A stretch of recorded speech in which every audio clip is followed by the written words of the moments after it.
하이데가의 기술과학 문명에 대한 숙고가 커다란 주제가 되고 있습니다. 그래서 하이데가 전체 철학을 봤을 때 결국 하이데가의 그 최종 목적지, 존재 사유의 최종 목적지는 사실은 그 우리 시대에 대한 철학적, 하이데가식으로 말한다면 존재 사유적 해명이라 할 수가 있습니다. 그래서 이 기술과학 문명에 대한 해명, 더 나아가서 그럼 앞으로 인간이 어떻게 살아갈 것인가. 그래서 이제 하이데가가 논의하는 게 뭐 예술이라든가 거주라든가 뭐 내맡김이라든가 뭐 이런 어떤 새로운 삶의 방향에 대해서 새로운 철학적 가능성에 대해서 하이데가가 논의하고 있습니다. 그래서 커다랗게 본다면 과학 기술과 예술, 이것이 결국 하이데가가 하고 있는 저는 최종적인 목적지가 아닐까 이런 생각을 하고 있습니다. 숙고라는 낱말이 하이데가에서 상당히 중요한 의미를 갖습니다. 우리 하이데가가 사실은 그 다양한 언어를 사용할 줄 압니다. 우리 다른 철학자들을 본다면 이제 대표한 낱말들이 몇 개로 이렇게 한정되어 있는데 하이데가는 유사한 의미의 경우에도 다양한 언어를 사용하기 때문에 그 언어가 갖는 의미가 무엇인가 이런 것들을 우리가 하나하나 따져갈 때 저는 하이데가의 존재 사유에 우리가 접근해 갈 수 있지 않을까 이런 생각을 하고 있습니다. 그래서 숙고라는 낱말은 이제 독어로 이제 메지넨, 명사로 이제 메지능이라고 하는데요. 이 낱말의 근본적인 의미는 이제 진에 있습니다. 진이란 말이 이제 영어로 이제 meaning. 근데 사실 독일어 진이라는 것은 영어의 meaning과는 다른 차원이에요. 영어의 meaning이라는 것은 어떤 낱말이 가진 뜻을 이야기하는데 하이데가가 말하는 진이라는 것은 전체를 가능하게 하는 근거, 그렇죠? 전체를 가능하게 하는 근거. 하지만 숨어 있는, 은폐되어 있는 그런 어떤 근거를 말할 때 하이데가는 진이라는 용어를 사용하고 있습니다. 그래서 이번 강연은 바로 뭐냐면 우리 눈앞에 펼쳐지고 있는 이 현대 과학 기술 문명을 가능케 한 숨어있는, 은폐된, 최종적인, 궁극적인 근거가 무엇인가. 이것이 이제 이번 강연에 우리가 가고자 하는 마지막 이제 도달점이 될 수가 있습니다. 그래서 하이데가가 이제 얘기하고자 하는 것은 우리가 인간 주체가 현대 과학 기술 문명을 이제 건설했다라고 우리는 생각하고 있지만 사실은 인간에 의해 만들어진 문명이 아니라 인간을 지배하고 있는, 그죠? 인간에게 말을 걸어오고 있는 어떤 존재의 어떤 역사적 운명의 결과라는 것이 하이데가의 답변이고 그렇기 때문에 이 존재의 역사적 운명과의 투쟁을 통해서 인류가 살아가야 할, 인간이 살아가야 할 새로운 어떤 철학의 가능성, 새로운 어떤 삶의 가능성, 새로운 어떤 거주의 가능성을 이 존재의 역사적 운명 속에 감추어져 있는 존재의 진리를 우리가 사유함으로써 펼쳐나가고자 하는 것이 하이데가 전체 철학의 어떤 목적지라고 할 수가 있습니다. 인공지능을 인간이 창조하고 있죠. 이제 인간이 인간의 뇌의 구조를 만들어내고 있습니다. 그래서 이러한 현대 기술 문명, 그래서 저는 가급적이면 이번 강의를 통해서 요새 제4차 산업혁명의 의미까지를 과연 어떤 하이데가적 사유에서 우리가 어떻게 접근해 갈 수 있는지 그런 논의를 한번 우리가 시도해 보는 것도 바람직하지 않을까 하는 그런 생각을 가지고 있습니다. 그래서 우리 여기 이 페이지에 보면요, 강의 일정에 대한 소개를 하고 있습니다. 그래서 제가 처음 발표했을 때랑 좀 순서가 좀 약간 바뀌었습니다. 첫째는 이제 세계상의 시대. 세계상의 시대를 지금 계획대로라고 한다면요, 한 3차례에 걸쳐서 세계상의 시대를 완성하고 싶습니다. 근데 사실은 이 세계상의 시대 이 논문이 지금 숲길이라는 책에 번역이 되어 있는데 과거 우리 한국 하이데카 학회에서 제 기억엔 아마 92년도인가 93년도에 학회 차원에서 세미나를 한 적이 있습니다. 그래서 그 세계상의 시대를 이제 6 선생님들이 이제 나누어서 번역 발표를 했고, 그래서 6 선생님 중에 이제 저도 그 당시에 이제 국내파의 대표로 참여를 했었는데 6사람들이 나누어서 번역 발표를 하고 하이데카 학회 회원들이 같이 토론도 하고, 그래서 이 세계상의 시대를 마무리한 적이 있습니다. 그래서 그걸 이제 그 당시 뭐 그런 우리 성과물들을 강남대에 계시는 그 최상욱 교수가 모아서 재번역을 해서 세계상의 시대라는 단행본으로 사실 출판된 작품이 있습니다. 그 책은 이제 독한본이에요. 그러니까 왼쪽에는 이제 하이데카 독일어 원문이 있고 오른쪽에는 이제 한글 번역본이 있는데 아주 좋은 번역을 최상욱 교수가 남겨놓은 게 있습니다.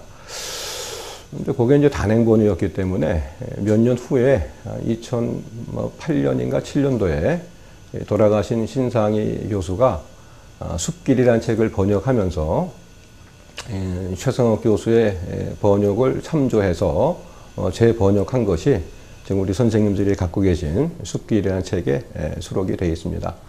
그래서 뭐 두 번역에 다 장단점이 있고 우리에게는 뭐 많은 번역들이 있는 게 공부하는 사람에겐 도움이 될 수밖에 없습니다. 그래서 저도 이제 독일어 원서도 보고 또 우리 뭐 번역판도 참조해 보고 뭐 그래 가면서 과연 우리가 어디에서 우리가 하이데카 사유에 우리가 못 미치고 있는가, 제 자신도 반성해 보고 또 배워보고 하는 뭐 그런 과정이라 할 수가 있습니다. 두 번째는 원래 이제 과학과 숙고라는 논문을 하고자 했는데 과학과 숙고에는 이제 기술에 대한 물음에 나오는 중요한 용어들이 나오기 때문에 순서를 좀 다소간 바꿨습니다. 세계상의 시대는 이제 연대적으로 보면 대개 한 1938년 정도 작품이고요. 그 다음에 이제 기술에 대한 물음이 이것은 이제 강연과 논문집에 수록이 되어 있고, 이건 아마 이기상 교수님이 번역하신 것 같은데, 그 당시 강연과 논문집이란 하이데카의 전집판인데요. 그것을 이기상 교수랑 박창국 교수, 신사영 교수 세 분이 번역을 했어요. 근데 그 중에 제가 볼 때는 아마 기술에 대한 물음은 이기상 교수님이 번역을 하신 것 같아요. 그래서 이것이 사실은 뭐 후기 하이데카를 대표하는 뭐 작품이라 할 수가 있고요. 그래서 기술에 대한 물음도 이제 가급적이면 한 3번 정도, 혹은 조금 더 나간다면 뭐 4번에 할 수도 있고요. 근데 그 강연과 논문집에 수록된 그런 이제 기술에 대한 물음인데, 이건 제 기억에는 53년도에 출판된 53년도에 아마 하이데카의 브레멘에서 한 그 강연을 토대로 한 글입니다. 그런데 사실은 하이데카가 기술에 대한 물음을 강연한 다음에 기술과 쾌레, 우리 하이데카의 사유의 전해라는 말을 하는데 사실은 테크닉 운트 쾌레라는 단행본을 발표한 적이 있습니다. 그래서 강연과 논문집에 나온 기술에 대한 물음에는 기술과 전해, 테크닉 운트 쾌레에서 그 테크닉까지만 나와 있고 그 쾌레 부분, 그 쾌레 부분이 이제 뭐 짧죠, 한 7, 8페이지인데 그것은 그 강연과 논문집에는 나와 있는 기술에 대한 물음에는 수록되어 있지 않습니다. 그래서 저희 강연은 이제 그 테크닉 운트 쾌레, 기술과 전해에 나오는 그 쾌레 부분까지 같이 해서 강연을 마칠 수 있도록 하겠습니다. 그 다음에 과학과 숙고라 논문은요, 이것도 강연과 논문집에 나와 있는데 이게 사실은 연도순으로 보면 조금 빨라요. 그 기술에 대한 물음이 1953년이라 한다면 과학과 숙고는 제 기억엔 아마 1952년도 강연인데, 여기서 이미 하이데카가 기술의 본질인 소위 게슈텔이라는 개념이 나오는데 모라세움이라는 개념이 나옵니다.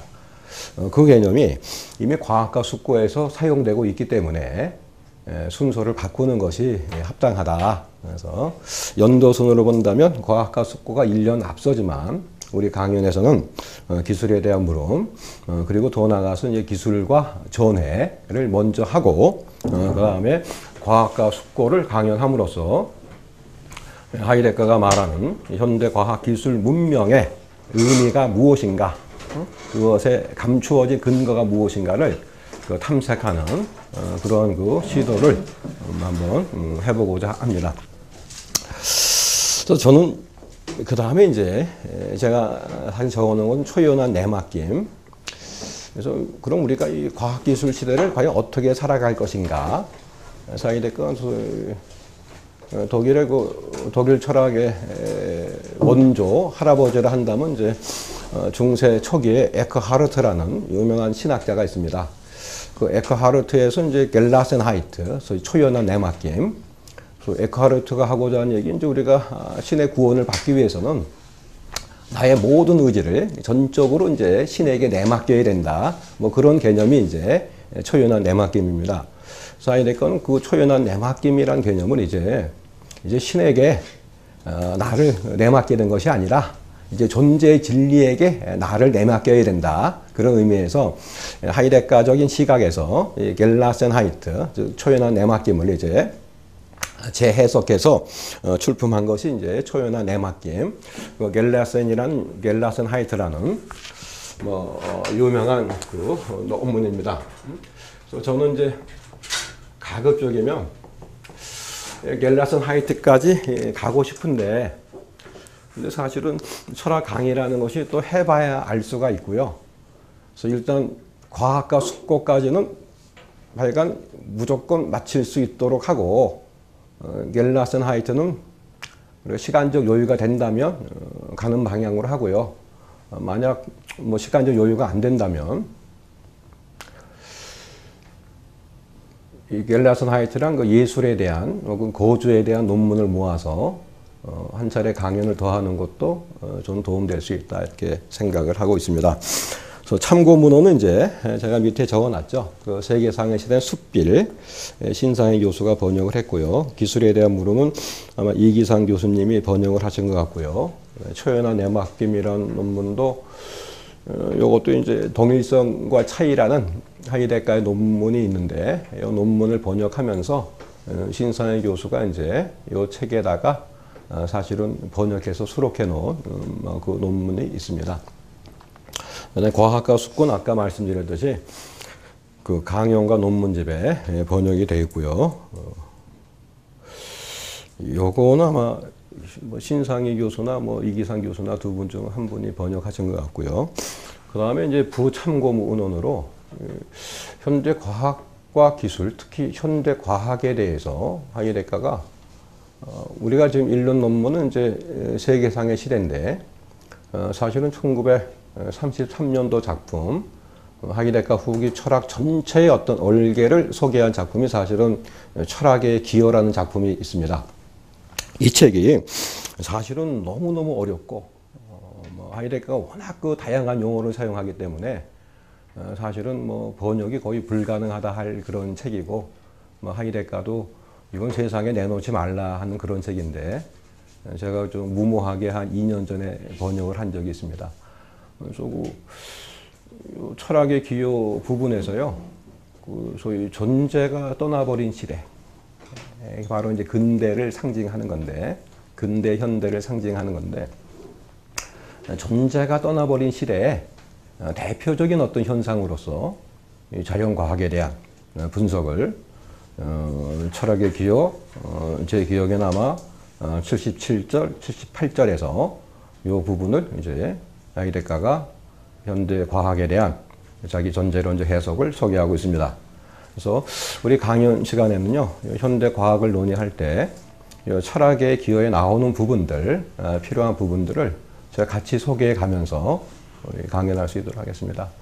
그래서 저희 강연은 아까 제가 서두에 말씀드렸듯이 이렇게 개론적으로 하는 것이 아니라 선생님들을 모시고 하는데 무슨 대학생처럼 개론적으로 할 수는 없고요. 좀 전문적으로 하여간 우리나라 수준에서 최고 수준에서 강의할 수 있도록 그렇게 하겠습니다. 그래서 공부라는 것은 좀 뿌리 깊게 하는 게 저한테도 도움이 되고 선생님들한테도 그게 도움이 되지 않을까 이렇게. 그건 제가 말재주가 없으니까요. 제가 손짓 발짓 다 해서 제가 아는 바를 이렇게 전달해 드릴 수 있도록 그렇게 노력을 하겠습니다. 그래서 이제 오늘 과제는요, 그 첫째 논문인 세계상의 시대.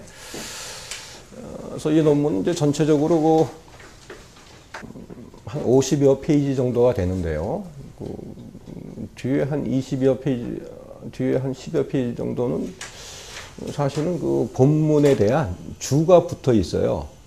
본문의 주를 소개하는데, 그래서 그쪽은 제가 생략을 하고 필요한 부분만 우리 강연에 제가 도입해서 뭐 이렇게 소개를 하겠습니다.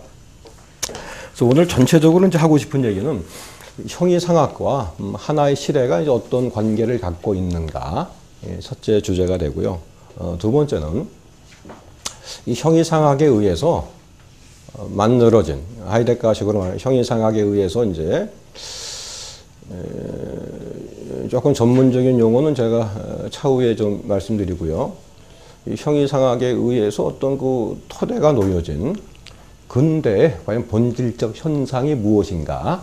이게 두 번째 우리 과제가 되고요. 세 번째는 그 근대의 본질적 현상을 하이데가는 네 가지를 소개하고 있는데 그중 첫째, 이제 근대 과학에 대한 근대 과학의 본질에 대한 소개가 이 세계상의 시대의 어떤 주요 사실은 테마가 되고 있습니다. 그래서 근대 과학의 본질에 대해서 근대 과학의 본질을 하이데가는 형이상학적인 차원에서는 이제 세 가지를 말하고 있는데 그중 오늘 두 가지를 다 할 수는 없고요.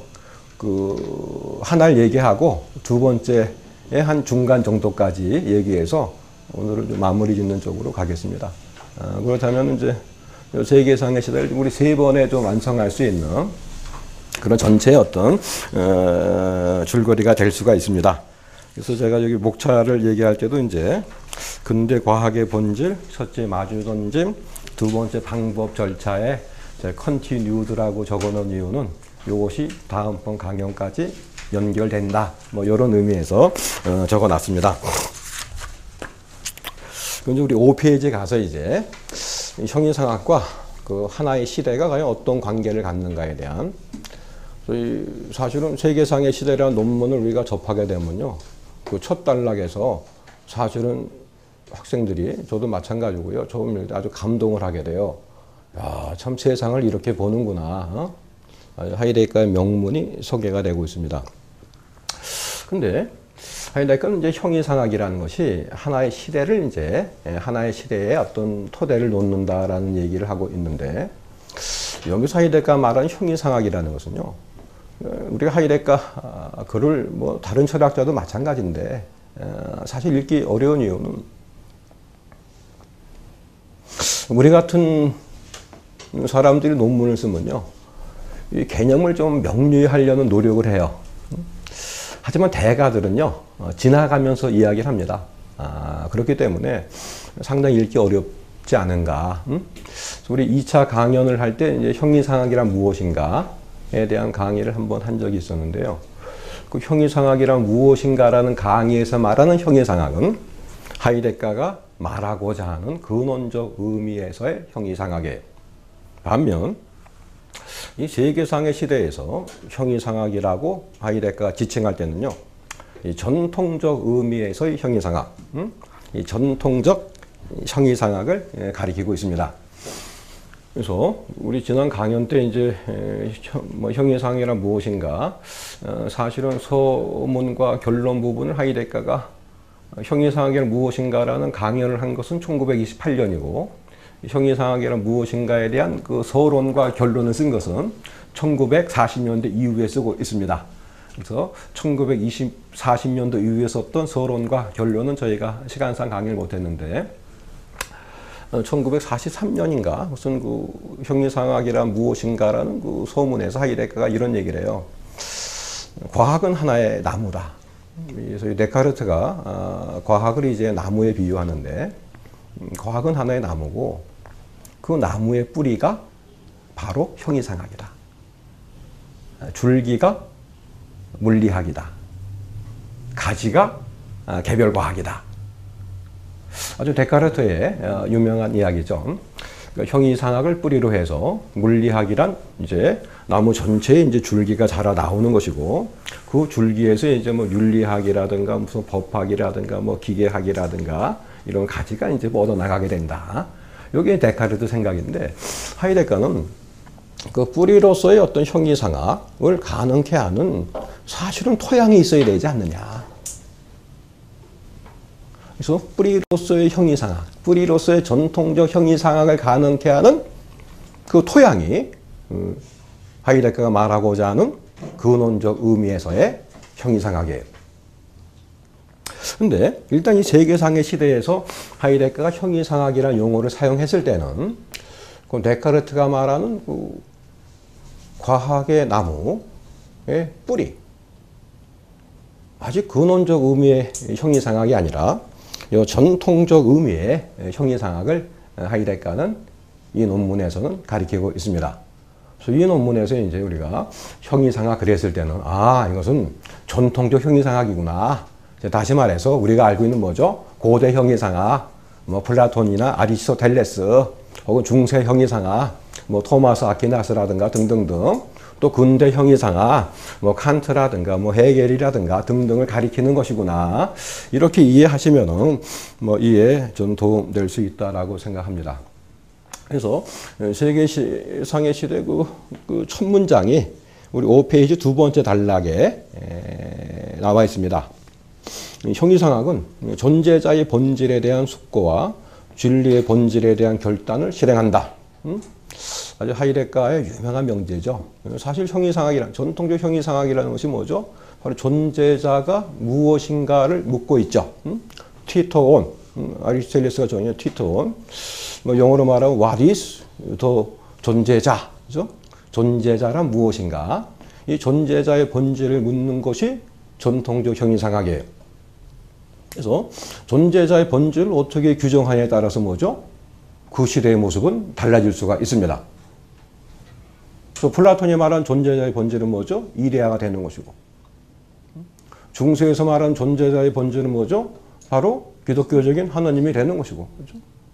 또 근대에서 결국 존재자의 본질은요, 그 존재자를 대상으로 정립해 나가는 인간의 주관적인 어떤 의식이 될 수가 있습니다. 그래서 이 형이상학은 이 존재자의 본질을 숙고하고, 그러니까 요때 숙고라는 것은요, 아직 우리가 아까 얘기한 그 의미에 대한 숙고, 여기까지 나간 낱말은 아니에요. 과연 존재자의 본질이 무엇이냐? 그리고 또 뭐죠? 그러니까 존재자의 본질을 이야기하는 것이니까 과연 진리가 무엇이냐? 그러니까 존재자와 관련 지어서 어떤 진리의 본질을 이야기하고 있죠. 이게 전통적 형이상학입니다. 그러니까 형이상학은 존재자의 본질에 대한 숙고와 진리의 본질에 대한 결단을 실행한다. 우리가 잘 알고 있는 얘기죠. 뭐 플라톤에서 뭐 진리의 본질이라 한다면요, 이데아를 우리 올바르게 향해 보는 것이고요. 또 중세 철학에서 진리의 본질이라면요, 하나님의 섭리에 순응해 나가는 것이고요. 그죠? 그다음 근대에서의 어떤 칸트에서의 진리의 본질이라 한다면, 그러니까 인간이 구성한 어떤 선험적 의식, 인간의 주체가 구성한 어떤 선험적 의식에 맞게 뭐죠? 존재자를 받아들이는 것이고요. 이렇게 각 시대마다 형이상학이라는 것은 존재자의 본질을 숙고하고, 그러니까 존재자가 무엇인가를 해명하고, 거기에 맞게 뭐죠? 진리의 본질에 대한 결단을 시행하는 것이 바로 전통적 형이상학의 모습이라 할 수가 있습니다. 그래서 하이데거는 결국 형이상학이라는 것은 이 존재자의 본질에 대한 특정한 해석을 통해서, 또 뭡니까? 저희 진리에 대한 특정한 파악을 통해서 하나의 시대에게 그 하나의 시대가 그 하나의 시대일 수 있는 근거를 제시하는 것이 형이상학이다 라고 정의하고 있습니다. 그래서 그 근거 제시라는 낱말이 뭐냐면요, 여기는 베그린덴이라는 건데요, 이 낱말은 이제 우리 2차 강연할 때 소위 그 근거의 본질에 대한 강연에서도 베그린덴이 상당히 중요한 용어로 등장을 해요. 근데 여기 우리 번역판을 보니까 뭐 정초한다 하고 뭐 근거 짓는다 이렇게 번역하셨는데 사실은 그 근거 짓는다 무슨 정초한다 이런 의미가 아니라 베구린덴이라는 것은 어떤 사태를 가능케 하는 근거, 그룬트, 영어로 말하면 그라운드겠죠. 그 근거를 제시한다. 그래서 하이데거 원문도 이제 이렇게 되고 있죠. 아까 제가 좀 더 읽어보면요. 형이상학은 존재자에 대한 특정한 해석을 통해 또 진리에 대한 특정한 파악을 통해 하나의 시대에게 그것의 본질적 형태를 제공함으로써 하나의 시대를 근거 제시한다. 저는 이제 근거 짓는다. 뭐 이런 것보다는 뭐 정초한다 이런 것보다는요. 거기에 대한 낱말은 하이데거에 많아요. 뭐 그룬트 레겐이라든가 뭐 구린덴이라든가 그건 좀 다른 차원이고요. 하나의 시대의 어떤 본질적 형태를 제시한다. 하나의 시대가 하나의 시대가 될 수 있는 그 근거를 제시하는 것, 이게 바로 형이상학 아니냐. 그래서 아까 제가 말씀드렸듯이 고대 형이상학은요, 고대를 근거 제시하는 것이고요. 고대를 그 고대로서 있게 하는 그 근거를 제시하는 것이고요. 중세 형이상학은 중세를 중세로 있게 하는 그 근거를 제시하는 것, 이게 우리가 알고 있는 어떤 전통적 형이상학의 모습이 아니냐. 그럼 제가 조금 더 얘기하면요. 소위 근대, 여기서 이제 세계상에서는 근대를 다루고 있는데, 사실 그 근대라는 낱말이 어디서 나온 것이냐면요. 원래 라틴어예요. 모델은. 그래서 이 낱말이 처음 등장하는 것은요. 소로마가 멸망할 때, 이제 게르만 민족에 의한 새로운 시대가 열리고 있거든요. 그때 처음 등장한 낱말이에요. 그랬다가 중세 때 사라졌다가 이제 계몽 시대가 되고 있죠.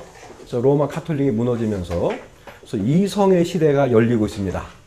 이성에 의해서 새로운 시대가 열리고 있죠. 그때 다시 이 모데른이라는 낱말이 등장을 해요. 그래서 이 모데른의 뜻은 사실은 뭐냐면 새로운 시대. 그래서 얘를 독일어로, 독일 사람들은 이 라틴어를 뭐죠? 라틴어는 독일어랑 사실은 족보가 달라요. 그래서 독일 사람들은 라틴어를 또 자기 독일어로 번역을 해서 사용하고 있습니다.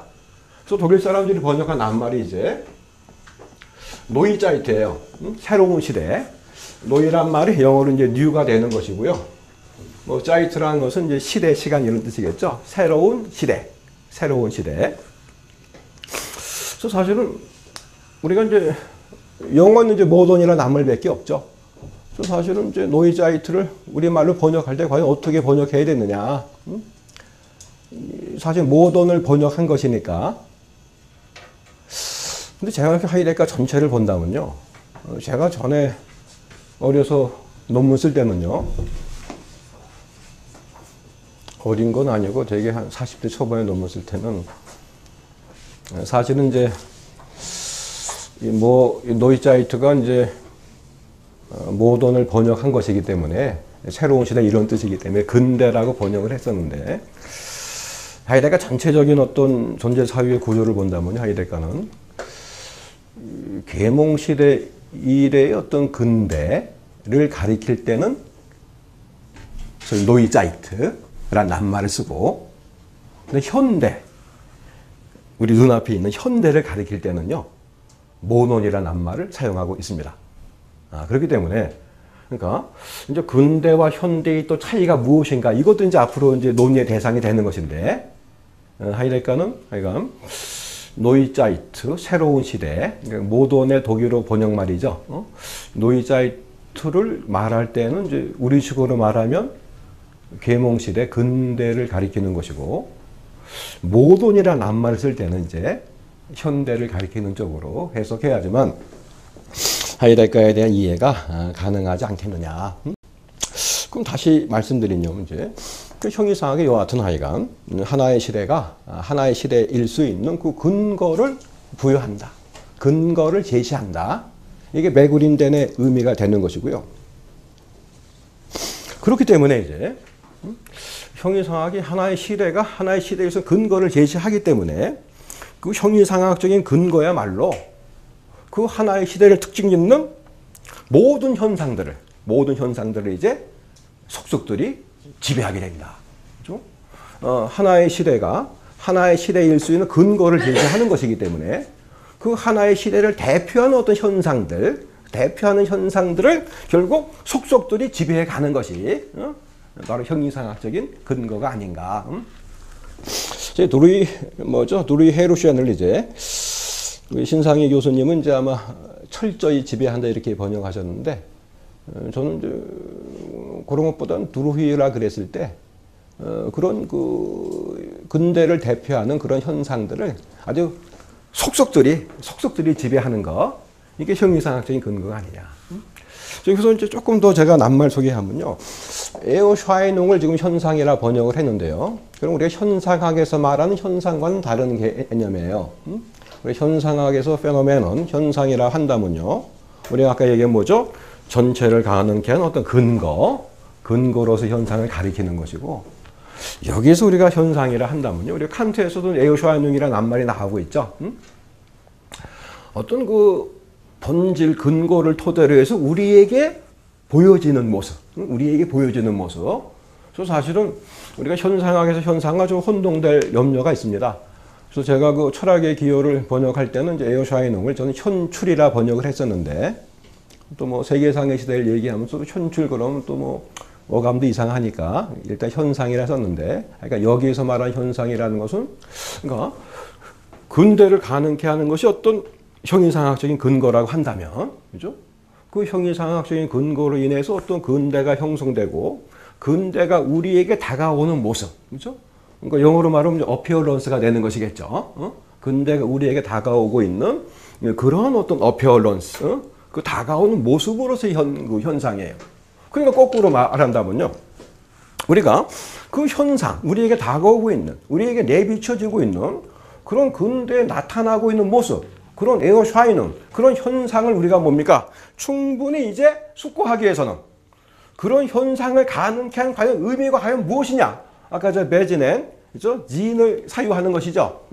그런 현상을 가능케 하는, 그런 근대를 대표하는 그런 현상들을 가능케 하는 그 근거, 즉 그 의미를 숙고하기 위해서는요. 그 의미를 숙고하기 위해서는 우선은 뭡니까? 그 형이상학적인 근거를 우리가 인식해야 되고, 그렇죠? 근데 의미를 사유한다는 것은 이제 형이상학적인 근거에 머무는 것이 아니라, 그 형이상학적인 근거가 자라놓은 토양, 이게 바로 뭐 하이데거가 말하는 뭐죠? 한 시대를 가늠하는 존재. 그래서 이 부분은 제가 볼 때는 이 세계상의 시대를 읽을 때 우리가 좀 착각할 수 있는 부분이 아닌가. 뭔가 하이데거의 후기 존재 사유라고 무슨 존재를 사유하는 건데, 이 세계상의 시대에 보니까 뭐 근대 과학을 가능케 한 형이상학적 근거를 얘기해. 아니 노인네가 왜 여기 존재를 얘기 안 해? 뭐 이렇게 생각할 수가 있는데, 사실은 하이데거가 하고자 하는 것은 우리는 형이상학적인 근거를 통해서 이 형이상학적인 근거가 하나의 시대를 가능케 한 근거를 제시하는 것이고, 그런 근거를 바탕으로 해서 근대를 대표하는 현상들이 생겨나는데, 근데 철학자가 물어야 할 것은 이 근대를 대표하는 그런 현상들, 그런 나타나는 모습들을 가능케 한, 이제 우리가 형이상학의 근거만 물을 것이 아니라 그 형이상학적인 근거 속에 감추어져 있는, 그 형이상학의 근거를 가능케 하는, 그 형이상학이 자라나오는 어떤 토양까지, 존재까지 물어나가야 한다. 그런 의미에서 하이데거는 우리가 이런 현상을, 근대를 대표하는 이런 현상들을 충분히 숙고하기 위해서는요, 그런 현상을 가능케 한 형이상의 근거를 인식할 수 있어야 하는데, 그 다음 단락 제가 쓴 겁니다. 하지만 이 형이상학적인 어떤 근거를 인식함에 머무는 것이 아니라 그 형이상학적인 근거를 가능케 한 어떤 토양, 즉 존재까지를 물어나가는 것이 이 논문의 목적이다 라는 것을 하이데거는 지금 밝히고자 세 번째 단락에 마지막 그 세 번째 단락에 그 마지막 문장을 제가 따옴표를 쳤는데요. 따라서 숙고는 뭐냐면요, 하나의 시대에 고유한 존재들의 진리를 숙고하는 것이다. 그럼 하나의 시대의 고유한 전제들의 진리는 바로 뭐냐면요. 이 시대를 가능케 한 형이상학적인 근거에서 머무는 것이 아니라, 그죠? 그 형이상학적인 근거까지 자라나온, 그죠? 그 존재의 진리를 숙고하는 것이다. 그래서 이런 대표 현상들 숙고한다는 것은요, 이 하나의 시대의 고유한 전제들의 진리, 즉 다시 말하면 뭡니까? 존재. 다시 말하면 존재 속에 감추어져 있는 그 존재의 진리와 하나의 시대의 고유한 목표들의 공간, 즉 다시 말해서요, 현대라는 어떤 공간을 열어준 그 존재의 공간까지를 뭐죠? 묻는 것. 그러니까 하나의 시대의 고유한 존재들의 진리와 하나의 시대의 고유한 목표들의 공간을 가장 물을 가치가 있는 것으로 만들고자 하는 용기가 바로 숙고가 되는 것이다. 그래서 하이데거가 이제 존재라는 개념과 어울려 쓰는 낱말이 바로 뭐냐면요, 가장 물을 가치가 있는 것. 뭐 이것을 이제 잘못 번역하는 사람들은 뭐 지금 그런 사람 없겠죠. 뭐 모호한 건 뭐 이렇게 뭐 번역하던데 그런 뜻이 아니라 진짜 우리가 물어야 할 가치가 있는 것. 진짜 우리가 물어야 할 가치가 있는 것은 바로 뭐냐면요, 결국 이 시대를 가능케 하는, 이 시대의 대표적 현상들을 가능케 하는, 이 시대를 가능케 하는 형이상학적인 근거 정도가 아니라 형이상학적인 근거까지도 자라나오는 그 존재를 묻는 것. 그 존재야말로 바로 뭐죠? 우리가 가장 물을 가치가 있는 것이 아니냐. 그래서 숙고라는 것은 이 시대를 가능케 하는 어떤 존재의 진리를 가장 물을 가치가 있는 것으로 만들고자 하는 그런 용기가 바로 숙고인 것이 아니냐. 그래서 우리가 세계상의 시대 논문을 이제 읽어 나가면서요, 이제 형이상학적 근거에 우리가 머물 것이 아니라, 이 과학이라는 것이 존재의 진리를 이제 어떻게 은폐하고 있느냐.